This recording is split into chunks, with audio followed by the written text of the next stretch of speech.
Good morning, everyone, and welcome back to Sidekicked, a Marvel Champions podcast all about the Allies. We'll teach you who they are in the comics, discuss their card or cards, and what kind of decks they might be played in. I'm one of your hosts, Earth Twister, and with me is. Levi Lewis. Jason Sketch. Good morning, everybody. Are you awake? Are you awake in there, Jason Sketch? No, I've been off at a conference all week where I've been up till midnight plus every night, and having to come back home and then be like, oh yeah, I get up at 5:30. I've made some strong choices to be here with you guys this morning. Was that a Marvel Champions thing that you went to? No, it was Then it wasn't worth it. Yeah, was it worth it? Awesome. Oh, guys. So, what have y'all been playing recently? Let's start with Levi here. So I've been playing a character that I love outside of the game and inside of mostly outside of the game. I've been playing Deadpool. Deadpool. I played Deadpool, which Deadpool is, if you love chaos, Deadpool is the guy for you. Like the more stuff on the table, the more acceleration tokens, everything, the better he plays. Even his allies, even Cable, the more acceleration tokens that are on the table, the more attack and thwart he gets. That's insane. That's insane. But you can like, it is possible for you to play him not doing all that stuff. Like if you don't play any of his Deadpool aspect cards, which I'm not going to get into all of that because those are wild too. If you build a deck that's one of the normal aspects, you do get less of that. But he does have cards that help with those things also. But I've been trying to beat Juggernaut with Deadpool. How's that going? It's going. Is the game still going right now? No, it's the unstoppable Juggernaut versus the unkillable Deadpool. It's like was it Freddy versus Jason? Like the fight's never gonna end. Fair enough. What about you? Well, yeah. Let's go with you now, Jason. I haven't, like, with being at that conference, I hadn't a chance to play a lot of new heroes and different things just yet. I did pick up Ant-Man, which I'm pretty stoked about. But the game that I played last was with the Hood. And it's the first time I've actually played the Hood. And if you guys Oh, and don't that know, was huh? that was with me. That was with you. That's right. Uh, Did you try Standard 2? no, Hmm. didn't even touch the stuff. We played Standard 3. But what we did do is go, hey, we need 9 different. You can already see the look on, ladies and gentlemen, the look on Earth Twister's face was he was not happy about this. I asked him, I said, hey, the booklet says to grab these 9. Can I just grab 9 separate modular sets that I've never touched before? And he goes, sure, that sounds fine. So I just went through and grabbed 9 different ones that I knew I've never played before. Didn't even look what they did. Didn't even like go through and thumb them through because like that's, you know, why? Just if they're gonna show up in the game anyways, let me do it the way that it lets me do this. That's the fun part about Marvel Champions for me. One of the fun parts for me is cool. I can play Rhino 6 different times, and now I can mod him up with something different. And so same concept here. Uh, I'm gonna eventually play the Hood the normal way with all the normal sets when I get the Hood myself because I've not tried those sets either. Let's go ahead and just toss in some random sets that I've never touched before that I've been excited to try and just haven't found a way to make it work yet. And Do you just like losing the game? well, Apparently. we here's the thing: we would have won. We were at a point to win. I drew one encounter card that screwed up my entire build, and that messed us up. But legit, like if I had not drawn that one card, we were at the spot where it would have been 3 turns away. To be fair, I was also playing Nebula for the first time, so I was like, I don't know what I'm doing. Let's just try this. And she So did pretty good. a lot of experimenting there. But I ran my Spider Woman deck that Voltron's Rogue, and that was a lot of fun.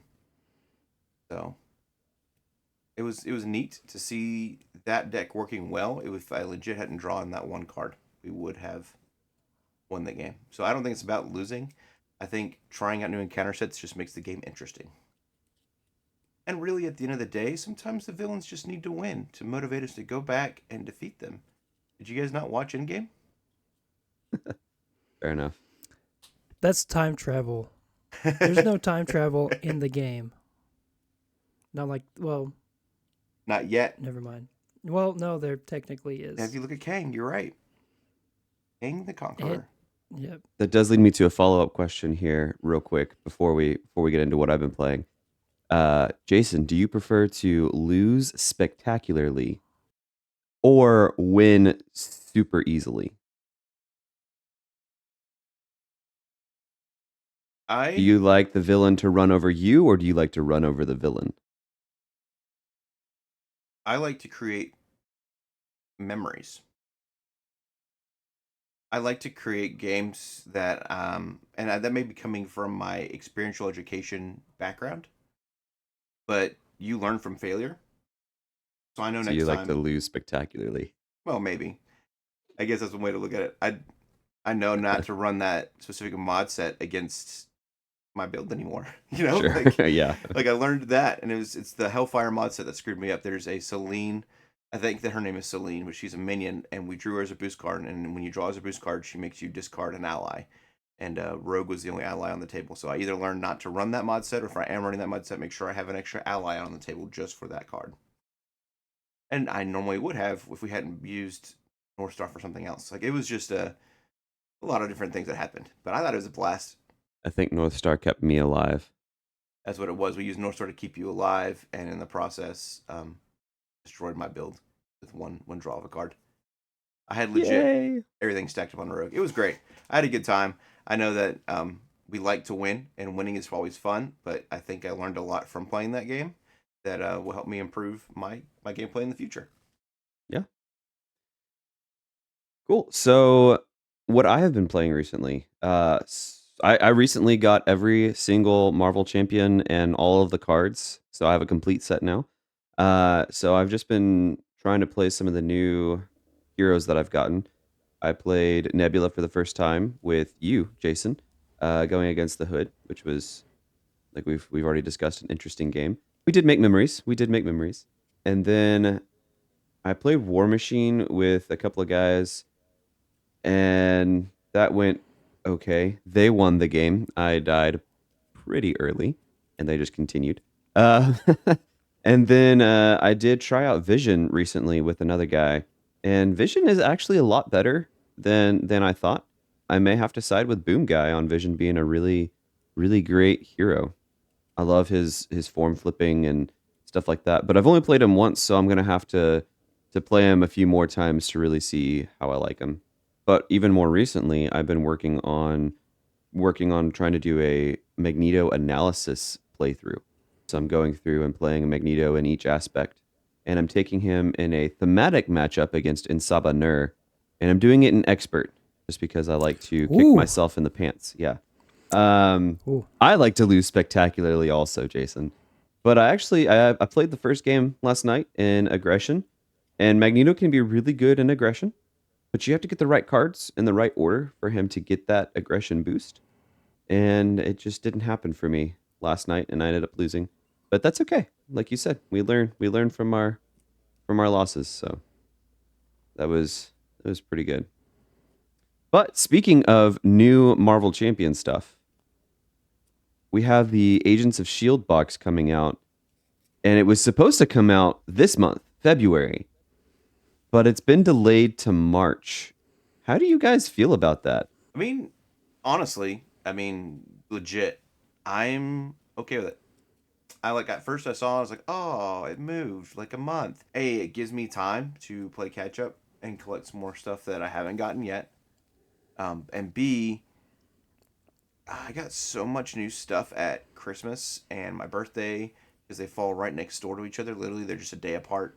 And some new stuff this month. Like I said, I picked up Batman. It gives me some time to really just focus on trying out all my new things, even before jumping into Shield. I think one of the things I learned over the course of this past year, and if you guys are new to Marvel Champions, is something that I would hope you guys would take away. You don't have to own everything day one. Yes, you do. Yes, you do. And the reason I learned this was I was kind of coming to discover that the larger my card pool got, the more difficult it became to make decisions.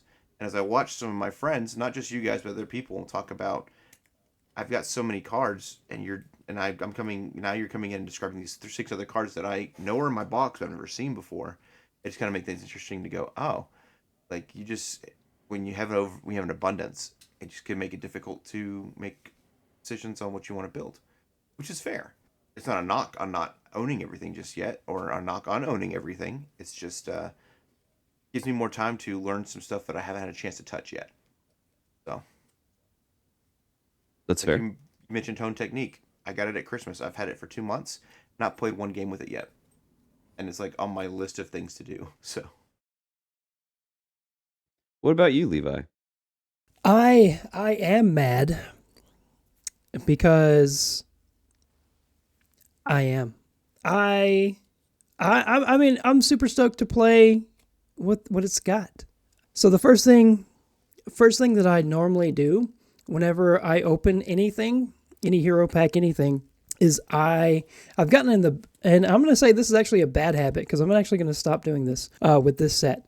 But what I was doing in the past is as soon as I would open a hero pack, I would immediately uh, I would immediately put all the like I would separate all the cards except for the hero cards, and then build my own sets, like build my own deck, and then play that. I'm gonna actually not do that this time. This is why I'm like upset about it, because I actually, when I played Magneto, the last thing to come out, when I played Magneto, I played it straight out of the package, straight out of like the pre-built everything, the pre-con, and it played so well that way. And so I'm mad. I'm mad that I can't do that yet with Nick Fury. What about Maria Hill? Who Oh, okay. cares? Not No, I'm just kidding. not excited about the helicarriers then. All right. I am excited for that one too, just not as excited as Nick Fury. Sure. and I mean, I can see that Nick Fury is, from an outside perspective, is giving us finally that feel, and you get a little bit of it with Black Widow, but you're playing a spy, legit playing a spy, which Yeah. is pretty sick. That's pretty cool. Personally, I'm sort of in the middle. I'm like Jason. It gave me a chance to get the rest of the heroes that I didn't have, and to learn more of the cards that I do have. So, like I said, I recently just got a complete collection, which I was a little worried I wasn't going to be able to do with the with AOS coming out in February, or when it was supposed to come out in February. But now I've been able to do it. I have all the heroes. I can learn how to play through them, and looking forward to that. But now I can also look forward to Agents of Shield a little bit more. So I'm a little miffed that I don't get to have it now, because I would love to play with Nick Fury or Maria Hill. Both of them sound really exciting to me. So Well, both look really good. Maria's just outside of the normal parameters of how I play games, so I'm excited to just try it. sure. But I agree. I mean, Nick Fury Senior and Nick Fury Junior is the hero we're gonna get to play. The Junior is the one we're gonna get to play, but the Senior is the one that I just absolutely love seeing as a character. When he shows up in the comics, you know something bad's about to go down. Like, it's just really cool to watch that character. So I'm excited to have him as an ally. I will get to discuss later on in this podcast. Hey, there we go. Ayo. Speaking of discussing allies in this podcast, the ally that we wanted to talk about today is Mockingbird. And there's actually two not hero cards. There are two ally cards that we want to talk about with her as well. So, Mock. Yeah. King Yeah. oh man, Bird, Yeah. Mockingbird, do. I don't know this Dumb and Dumber, right? is it? Yeah. That's an actual song. Oh, really? Sorry. Continue.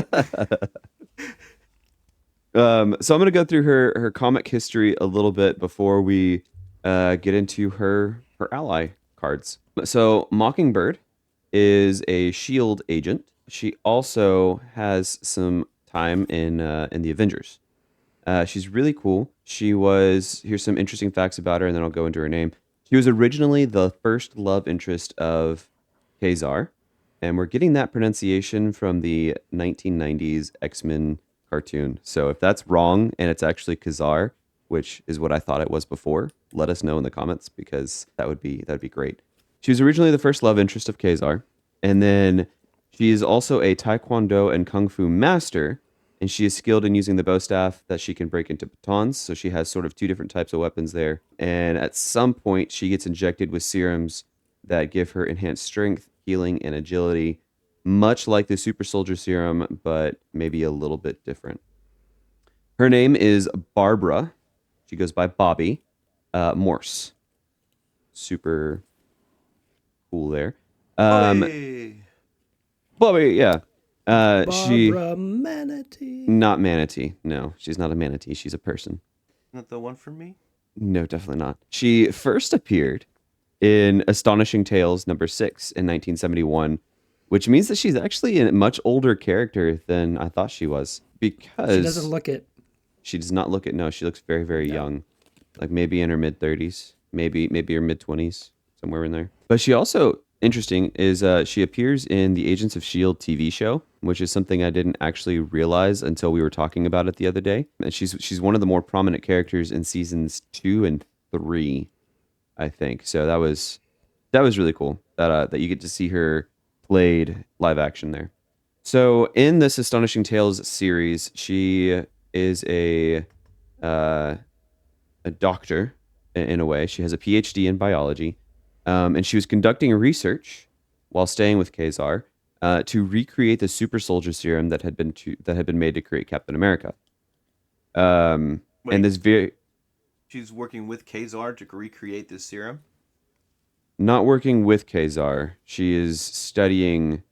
I think she's studying Kazar because he has some physical abilities. So she's staying with him as an agent of Shield, sort of to try and see what's going on there. That makes sense, because Kazar, if you guys don't know, is like, he just lives in the Savage Land. He's just a kid that grew up in the Savage Land. So What a savage. what a savage indeed. Savage Land is a cool place in Antarctica with a bunch of dinosaurs and craziness.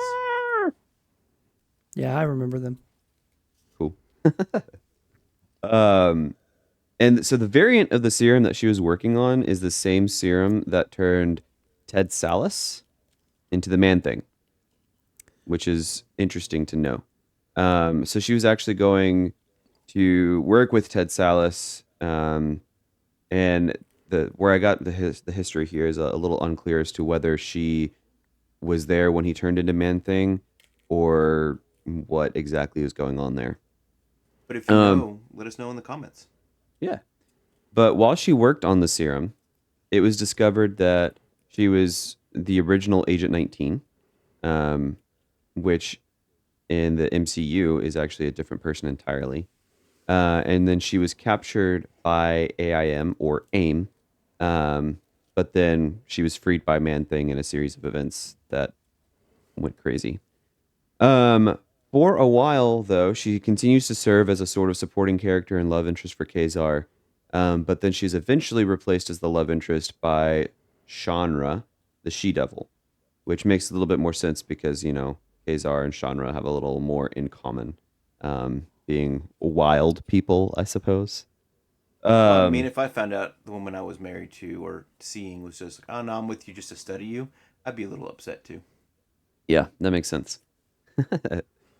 Sometime later, though, she is recruited by a U.S. senator to look into corruption in Latin America.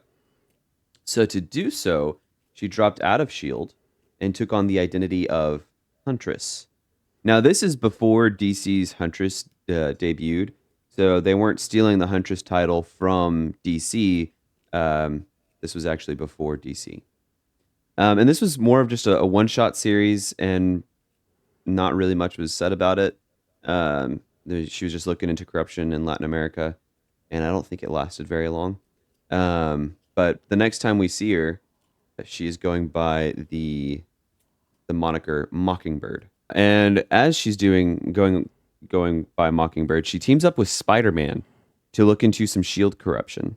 So she tends to look into corruption a lot, which is interesting. And looking into this corruption actually leads to her being labeled as a criminal, which leads to her fighting a corrupt Shield leader named Carlo DeLander. I have no idea who that is, so do either of you guys know? Nope, not at all. Sweet. But in the end, she wins and is exonerated by Nick Fury. So if you don't get Jason Sketch has been giving me a weird look. Exonerated means that she was cleared of her criminal status. Um, yeah, you're Oh. welcome. But from the fight, she's badly injured, so there's a lot of time for recovery that she has to deal with.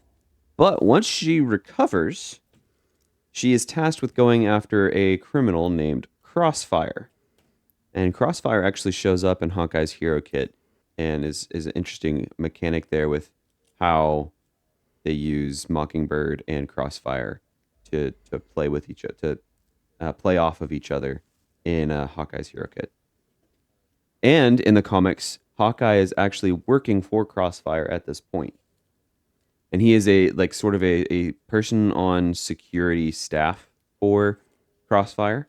And initially, Mockingbird and Hawkeye have conflict, as one might with somebody they're going up against. But eventually, one thing leads to another, and they start working together to take down Crossfire. And then they elope, which is interesting. So they take down Crossfire, and then they're like, hey, you're actually really cool. Let's just go get married. And they just run off into the sunset and get married. But that didn't last very long, and they get divorced, which is really, really sad.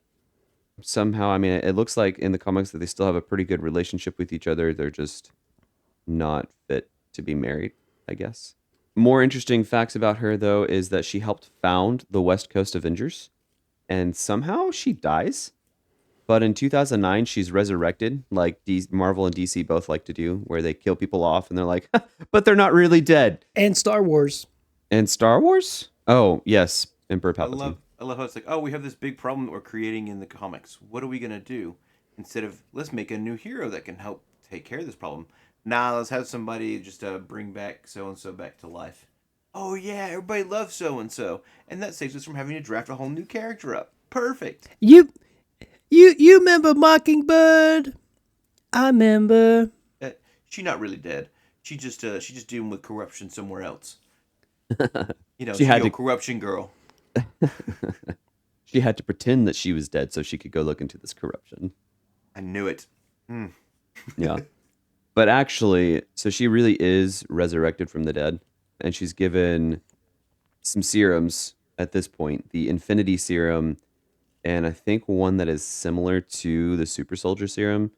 This apparently has some sort of psychological impact on her, which leads to a really, really interesting Mockingbird one-shot series where it goes into everything that she's struggling with because of the Infinity Serum and the other serum that are in her system. And she's continuing to go through psychological evaluations, and she's like the whole time she's like complaining, oh, I have to go back to Shield for this evaluation. I have to go back to Shield for this evaluation. And the more you read into it, the more you realize that she's just going completely insane, which I thought was incredibly interesting, especially how they went through the series. Unfortunately, it wasn't popular enough and they ended it. And so we don't really know how that series ends, which is very sad because I'm very interested. I think I actually have that in comic book form. It was a fun read. For sure. So what's interesting about that is that most people don't know this, but in the 50s, so Captain America is frozen in ice. Like everybody thinks he's dead, he's frozen in ice. And in the 50s, there was this teacher that had a protege that they wanted to be the new Captain America and Bucky, so they create their own super serum. And they're Captain America, and like so much so they even get plastic surgery to change their faces to look like them. But the serum that they used made them go insane. This sounds like what's it called? U.S. Agent. No, because usually Agent came much later. Do we know the names of these characters, Levi? Steve Rogers and Bucky Barnes. Oh, so they went that far that They changed their names and everything. I would have to look back into it. I just remember it talks about them in the Winter Soldier series. Huh. That's really cool. Because I know like the most that I know about the Super Soldier Serum actually comes from the MCU, where they're talking about how the super soldier serum doesn't just amplify what's going on in your body. It actually amplifies what's going on psychologically. So they may have already had some sort of insanity, but the super soldier serum just sort of pushed that into oblivion. So Yeah, that's a good insight, I guess. Because yeah, like more like because they had such an obsession with being Captain America and being Bucky Barnes that made them nuts. yeah,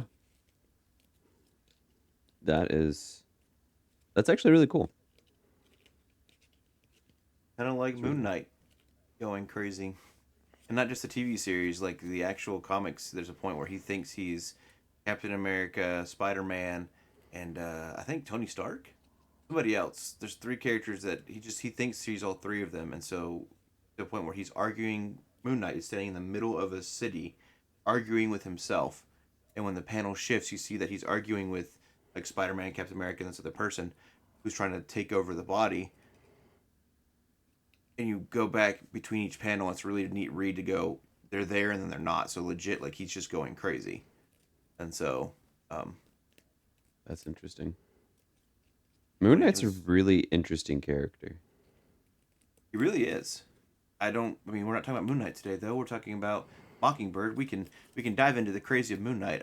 Whenever he gets an ally card, I guess he has one in Red Skull. But right Huh? now, let's focus on Mockingbird. Yeah, let's do that. So I can talk a little bit here about Mockingbird, the ally cards. But if Jason, if you wouldn't mind describing them here in a minute. But there are two different cards here. One is basic, and one is Hawkeye's identity specific ally. So if you will describe both of those cards for us, Jason, that would be helpful. Yeah. So the first one is the basic Mockingbird. It's a unique character, Mockingbird, with the subtitle Bobby Morse, as we've mentioned before. She's got one thwart, one attack, both with one consequential damage. Health point of 3. She's got the traits Shield and Spy, and her responses after Mockingbird enters play on an enemy. There is a fun text at the bottom. I forget what that's specifically called. Someone remind me, please. Splash text? Not flash text. It's like anyways, it's a special text that they put sometimes where like heroes get to say something on their card. And hers says, "Will you call that science?" With a question mark and an exclamation point. But on the card, she looks like she's almost wearing a suit like Falcon, where these wings are coming out, but there's no like jetpack, so she's kind of almost like a gliding suit. It's a white suit with some black lines on the edge, and then her like top of her cape that makes these wings that are like an orange color. That top of that cape looks similar to like what Storm's black suit does in the X-Men series. She's got her little stick behind her. She's got a mask on, and her blonde hair is waving through the air. It almost looks like she's just jumped off a building and is flying forward. Yeah. Did you mention how much she costed? I did not. She is a 3 cost ally. Thank you. Mhm. And then the resource on her card is a fist resource. Yep. Awesome. Do you want to go ahead and talk about what deck she'd be good in, or do you want to go ahead and talk about the other card here? Let's yeah, whatever you prefer. You're the one in charge this time. Let's go ahead and talk about the other card too, since this Mockingbird is identity specific. She's gonna be locked in whatever deck you use Hawkeye in. So if you want to go ahead and talk about that one, that'd be great. Absolutely. So this is an identity specific ally for Hawkeye. Also has a unique symbol that says Mockingbird Bobby Morse, so she cannot be played with the basic ally. She is 3 cost. She has a 2 attack and 2 thwart, and has 3 health points.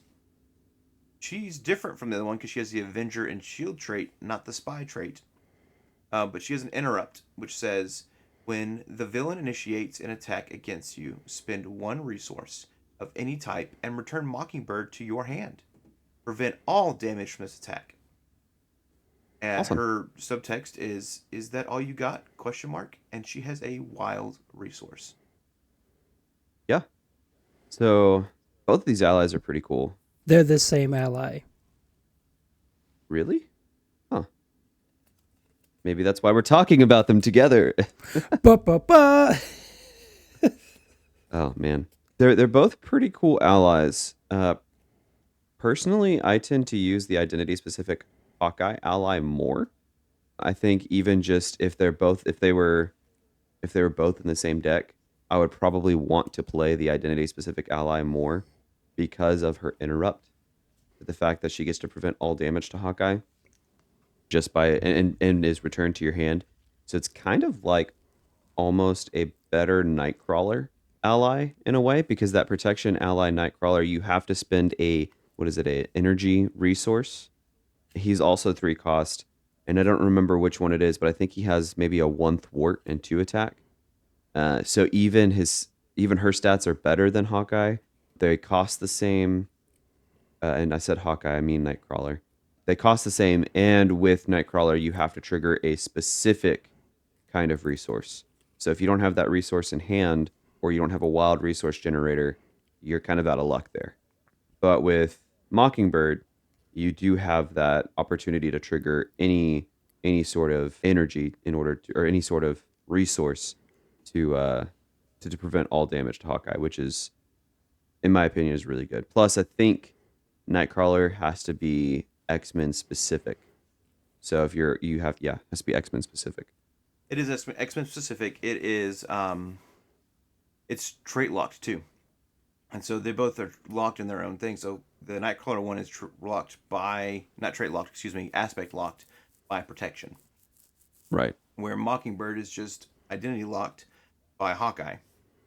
Something interesting that just kind of came to mind while you were talking about it being an identity specific card is could I, as Rogue, steal this card and use it in my own deck? Because the specific interrupt says when the villain initiates an attack against you. That's a fair point. Does Rogue take any card, or is it just events? I would have to go back and look at her specific card. If I am Okay. completely honest, I have not played her in a hot minute. I think the person that's played her most recently, from my understanding in this group, is actually you. Yeah, I just don't remember because that actual specific card that you're talking about, Superpower Adaptation, I actually mentioned it in the video that I did, is uh, I don't find a whole lot of use for it in solo play because 9 times, maybe 8 times out of 10, I have touched on the villain for Retaliate 1, and I'm not really going to spend, unless I want a specific card, I'm not going to put it on an ally in order to go search my discard pile for an event or something that I want specifically. When I've got Retaliate 1 on the villain and I'm hitting specific triggers on other cards already. So I don't know. If it's event, great. But if it's also any card, that's also great because yeah, you could probably steal Mockingbird there, but then you're kind of leaving Hawkeye sort of up a creek there if he doesn't get his Mockingbird in play uh, or back in his shuffle. What you got for us, Jason? It is just having looked it up. It is a event specific. Okay. So that's erased an entire game I had built in my brain, two-handed game that I was going to try, just for that one specific move. Oh man, cool. But what we discussed, right? It is interesting because you're right. She comes back to your hand and kind of leaves Hawkeye out there in the open. I think it's But interesting though. Go ahead. I was just gonna say you don't lose a resource necessarily because yeah, you spend a resource, but she returns to your hand. So now you have that resource again. And sometimes I have found with Hawkeye that gives you something to do your next turn. So what you could do, like what I've done with Mockingbird, is I put her out there and then I have her thwart an attack and or thwart twice or attack twice. Usually thwarting because a Hawkeye is a horrible thwarter. I usually have her thwart twice, and then the next villain phase, I basically just use her to return to my hand so that I can then get her back down to thwart twice more, just to help clear threat and just keep her going. So that's a really good thing that I do with the identity specific one. But what were you gonna say? No, I don't think to the fact. I'm kind of looking back at the art for that one because it's really neat to see that she's almost like jumping through the air. She's jumping off of a building. I guess that's her like you know, her thing, but she's kind of kicking, and the art really makes me feel like she's kind of coming into the villain and just he's getting ready to make his big attack, and she's just coming in for a high jump kick and throws him off his groove, so he's not even gonna get a chance to hit Hawkeye, and then she's gonna take off running afterwards, and it kind of just a neat look with that aspect in regard to how this might be approached. I know that Mockingbird and all, it's interesting that both of them function as a block. They're almost preventing the villain from doing his thing, whether they're coming in and making them stunned, so that still helps a lot, especially playing in solo. You're stunning the villain. This one then also it's a choose when you want it to be blocked type situation. So it's like, oh, you're gonna attack me, and hey, like I'm at full health, go for it. Like whatever you do, whatever you want. Oh crap, I'm at 1 health point. Cool. Hey, your turn to come up, Blocking Bird, and let her block the damage away. Blocking Bird. Blocking Bird. That was if you go back and listen to a lot of the old podcasts when the game first dropped, or when they talk about it on YouTube, they call her Blocking Bird for that whole purpose. She comes in, she stuns, and then she essentially is just a chump blocker, and she moves on. And so they started calling her Blocking Bird, and it's just kind of funny that that even carries over into Hawkeye's specific ally there. Yeah, that's true. What about you, Ben? You have any thoughts on this stuff before we start talking about what decks we might use her in? I mean, yeah. So the Hawkeye specific one, I would only use it in Hawkeye, for obvious reasons. And then, but the basic one, when I was first playing the game, I actually put Hawkeye, or did I say Mockingbird? When I was first playing the game, I was putting Mockingbird, I think, in like every single deck that I had while I was learning the game. But eventually I started pulling it out because to me, I don't know, it was kind of like, so me, whenever I play the game, typically I don't put a whole lot of allies. I always put like at least 2 or 3 in every single deck that I build, but normally I don't like put a whole bunch. And so typically now Mockingbird is not a card, an ally that I put usually in my decks anymore. But yeah, like when I was first playing, I put Mockingbird in every single deck that I had. One of the reasons was because almost everything that I was getting at the time anyways had a Mockingbird that would come with it. But Mockingbird is very effective. Like I do remember stunning enemies a lot with her, but at the same time, like being able to stun, like sometimes you can't stun your enemies. And so to me now I'm kind of like, well, I don't know if it's all that great of a card specifically just to stun something for 3 resource cost. Right. If that's But the I only thing mean, you're doing with her, that is yeah, pain. But Yeah. I mean, early on in the game, it is nice for coming in, stunning. She has 1 attack, she can clear it, pop a tough for you. Great. And then she yeah, functions as a block. So for 3 costs, you're doing 3 things with her. Not terrible. It's not terrible, like but if you think about, like, if you're playing in protection, it might be better to do tackle because then you are getting to stun for 3, and if you hit the kicker, you're dealing 3 damage, which does a little more efficiency there than I think Mockingbird has, even though she might be preventing a little bit more damage. So it just depends on what your build is trying to do, I guess. yeah, like typically what I would like, the reason why I stopped using her specifically was because whenever I would get her into my hand, she would be one of the first ones that I would always use for the resource. Mm-hmm. Yeah. And that's how I learned to edit my decks, right? So I play, and then I'm like, oh, I'm gonna have this card in my deck because it's a good card. It's great. But then at some point, it's like, well, I'm actually using this card like 8 times out of 10. It's in my hand for the resource, and I'm only ever playing it for very specific situations. So then that's when I might take that card out and either put something else in or just take it out because I tend to create larger decks than I need. Uh, I guess I like to be like, oh, this is a good card, just cram it in there, which is not necessarily the best way to build a deck. But you do learn things by playing those decks and being like, okay, yeah, I didn't need this card, or this card doesn't actually fit in with what the deck is trying to do as much as I thought it did. So that's a really good point that you got there about Mockingbird. 'Cause yeah, I think when I first played the game, yeah, I used her in probably every deck, but that was when I just had the core set and you needed that space filled. Would be interesting, and we may not have to do it for this round because we've not discussed it before. But maybe before we do our next episode, taking some of these allies and just playing around and coming back and discussing, hey, it worked well, or maybe we know ahead of time what the ally is. We play a game before we jump in. Yeah. So speaking of that, the main reason I thought about wanting to do Mockingbird was because I just played a game in protection with Hawkeye. Um, and so I wanted to talk about Mockingbird because of the identity specific ally there, just because I thought she was really cool. Um, so I guess with like the basic ally, we've all kind of decided that we don't really use her in any decks. Does that hold true for you too, Jason? Yeah, she's essentially rolled out. I think there's a couple of decks that I've looked back at and I'm like I could potentially use her. I think we're playing with our buddy uh, Levi and I do on a kind of consistent basis for campaigns and stuff, and he tends to bring a stun lock deck for Captain America, and I'm pretty sure Mockingbird is still in that build. He's aiming for doing a lot more stunning.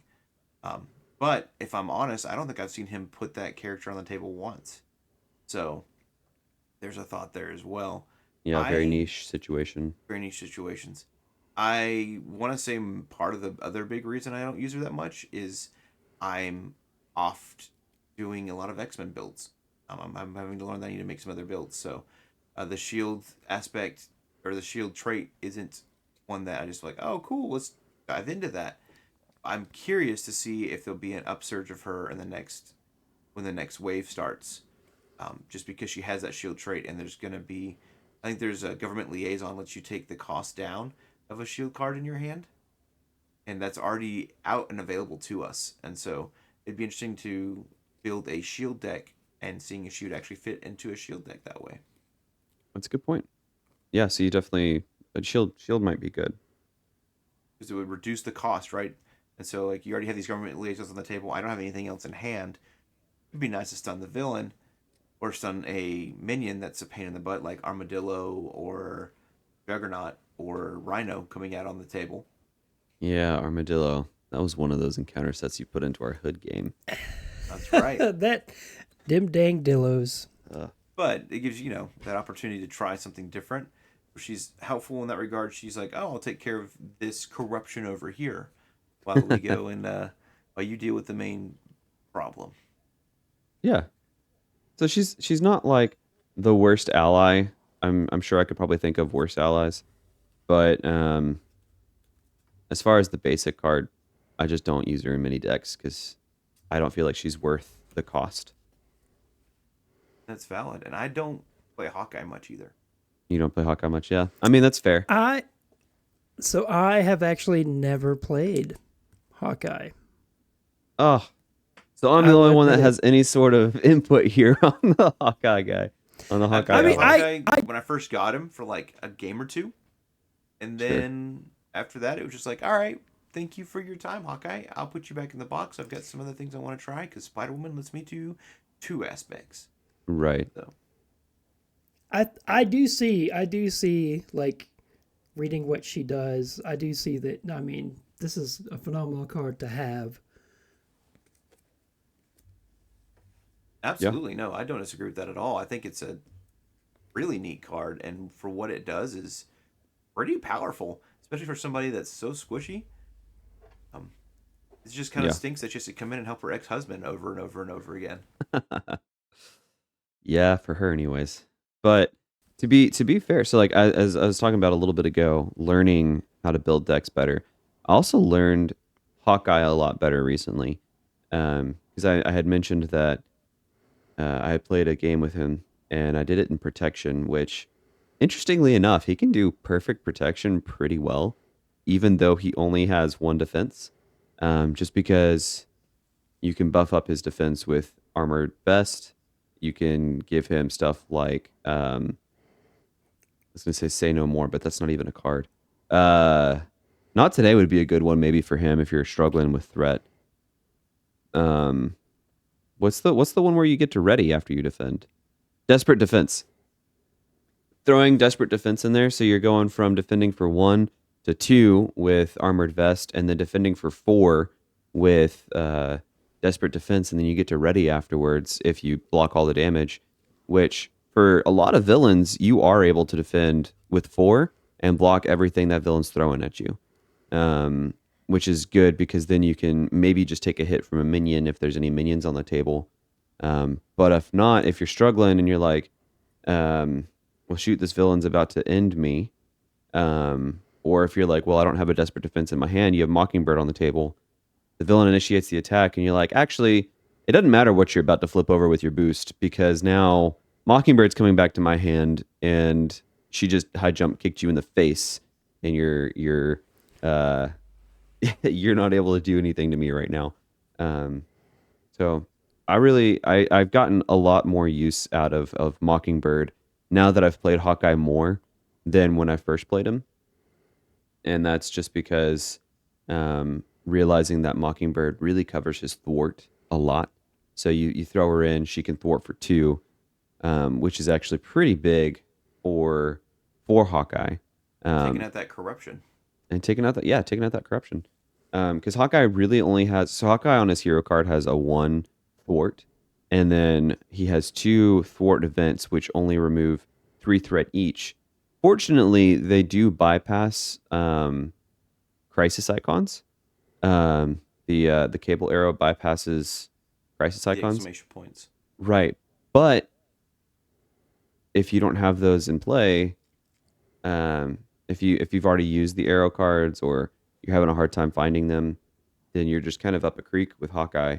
And so having a lot of allies like Mockingbird in play can help mitigate the threat, can help mitigate any damage that you're taking. And now Hawkeye can do his thing with the arrows by stunning, confusing, damaging. So really, really Just can't- cool. Just What's think that? about Hawkeye. I can't get that image out of my brain where he's in Age of Ultron, where he's talking to Scarlet Witch, and she's like, "This is really scary." He's like, "Bro, I've got a bow and an arrow, and I'm fighting robots. You're gonna be fine." You know, like, oof, this is crazy. He's like basically like either get out of here or like get yourself together and just fight. Yeah, Yeah. but just his comment of him going, "I'm just a guy fighting robots with a bow and arrow," before he kicks that door open, And that guy's super fast. and that guy's super fast. You didn't see that one coming. Oh man. But even then, Quicksilver had to protect Hawkeye because he's so squishy. True. What a True. bummer. And that's why Hawkeye runs allies, you know? He's Yeah. gonna he's gonna die if not. He just needs some friends. That's right. I know we're not talking about heroes. We're talking about these allies, right? But I guess I need to go back and try Hawkeye a few times and play a couple Yeah. rounds and see what kind of builds he can come out with. Because I know that Kennedy Hawk really likes Hawkeye and talks quite a bit about him. Or at least when Hawkeye first came out, he really liked Hawkeye. So I know that he tends to be squishy, and people tend to be like, "Yeah, you can do some other things with some cool heroes." But the concept that they come up with for Hawkeye of just I'm a normal dude with a bow and arrow sounds pretty cool. And Yeah. so, And that's why Hawkeye is my favorite hero. yeah, does Hawkeye have a shield trait? And his alter ego. Okay, so it might He be might interesting to do a shield build with him. he might actually have it in his hero form too. I can look that up real quick. He does not have shield in his hero form, but he does have it in alter ego, which makes me think. So we have all of these honorary Avenger, honorary X-Men, honorary X-Force cards, which you have to have that on your identity to be able to play. So with Yes. Agents of Shield coming out and us really getting Shield team stuff, I'm wondering if we're gonna get like a Shield recruit or something like that, where it's a 0 cost card and you get to put Shield on your identity. So you could with Hawkeye use it in alter ego, pop it on Hawkeye. He gets an extra hit point, so he goes from 9 to 10 hit points. You flip up, he's an Avenger and he's Shield at that point, and then you get to do the Shield stuff that you want, which could be potentially interesting there. Yeah, I mean, there's lots of wild things to attach this card, 0 cost card, attach this card to your hero if they attach this card to your identity if they have the shield trait. Give them the shield trait on both sides for their card. Right. So that'd be people like Spider Woman, Hawkeye, Nick Fury, and Maria Hill. There's a couple other folks that have shield that I'm like, oh, I didn't realize they were in the shield. But yeah, I like that. Shield recruit. I like the way you titled that because I feel like honorary shield member. Uh, Yeah. Which I think that's how they titled X Force, the X Force one, right? They did X Force Recruit. I think there's X Force recruit. I think there's honorary X Force, but I could be wrong. I think it's just X Force Recruit. But yeah, so that's basically the Mockingbird allies in a taco shell. I don't actually know what the saying is there, but we'll go with taco shell. Maybe hamburger bun. I like that too. But yeah, I mean they're great allies. Like I think we've to kind of sum everything up. The basic ally we don't really use all that much unless you're going to run a stun lock deck. But at that point, you do have other cards that are a little bit better for stunning, like tackle, if you're running protection, or if you're running maybe it's aggression or justice. You've got other cards that do stun. I think justice does more confuse, but Yeah, aggression you've got stun, and other hero kits come with a lot better um, statusing options. abilities. Yeah, so like Jubilee, which I'm going to talk about Jubilee like all the time because she's one of my favorite heroes. She can stun pretty easily. She's got 3 cards in her kit that will stun, just stun. But then she also has a card in her kit that will stun and confuse. So Ant Man's yeah, got some stuff that lets him stun and confuse. Um, right. Miles Morales has some stuff that lets him stun and confuse. I think I could be wrong because I've not played her. In fact, I haven't even looked at her hero kit very long. But Miss Marvel has some ways to do some stuff like that. It's been a while since I've played her, so I don't remember. Yeah, but definitely out of these two ally cards, the identity specific ally to me just tends to be a lot better, has more uses for being played. You don't get the stun, but you do get the prevent all damage from this attack, and that's without knowing what the boost icons are going to be. Um, so I mean, there is that catch there. So like, if you were going to be attacked for 1 plus a boost, and the boost ends up being it's a advance, which has no boost icons on it, Right. then you're just like, well, I just wasted Mockingbird on that. But it is nice if you've used a Mockingbird twice, and if she were to be used again, she would die. So if you just have a resource in your hand, you pull her back to your hand, and then you get to play her again next turn, she has a lot of flexibility that way, and you can help Hawkeye out. Because really, with Hawkeye, you're looking for those arrow events to be able to play. So if you've got Mockingbird in there, you've got his expert marksman on the table. You're not really looking or hurting for resources. So Pulling to pull her back lets you hold on to her ready for Hawkeye to use later. So there's yeah, that benefit as well. yeah, And in tune with the idea that this is a really good card, I think they're gonna up identity specific allies and make them stronger than just a regular version of their ally. Because you want your identity specific cards to be more powerful than the rest of right, your kit. yeah. I, I mean, that makes me wonder about Iron Man though, because I feel like Iron Man. I don't know his identity specific ally on War Machine, like War Machine's identity specific ally of Iron Man. I don't think it's that great Oh, it's a compared fantastic to resource. It's a great resource. What are you talking about? compared to the Iron Man leadership ally, where you just throw on upgrades on him for free, and it's like, well, now I'm super buff. So, but we're not talking about Iron Man today. We've talked about Mockingbird. So we have been doing ratings of these allies, and we've had some interesting rating scales come out here. Um, and let's go ahead and Jason, if you will give us what your rating of, I guess we'll do both allies here. Um, what your rating is for them. Both of them You for you me you were are doing gonna. stars. Sorry. Yep, it's gonna be a 3-star Yelp review for me, and I'm just gonna say if you need a girl to handle the situation, she's your girl.